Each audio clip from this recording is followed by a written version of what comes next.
could move things. They could create things with their minds. They didn't have any more disease. They didn't grow old because they had complete control of their bodies. But they began to use the mind in the wrong way. They did a lot with crystals. They had a lot of colors they used. I've had many things, and this is a whole section in Convoluted Book 1 about what they were able to do. They had tremendous powers of these things with the minds. But after thousands of years, they began to do things they weren't supposed to. Can you imagine if you had the power to do anything with your mind? You'd get bored after a while, wouldn't you? Being human. And then you say, well, let's try this or try that, even though it wasn't really correct. And so they began to have some things that were corrupting the use of the mind.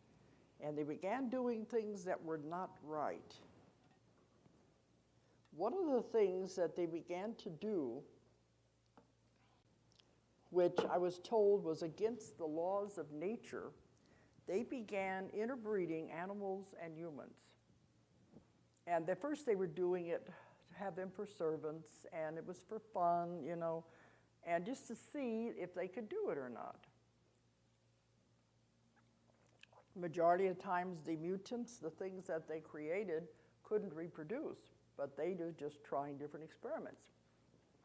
The legends that have come down to us from ancient Greece and ancient Rome about the half man, half animals, centaurs, minotaurs, the harpies, all of those legends originated in Atlantis. And I always believed a legend had to have a beginning somewhere.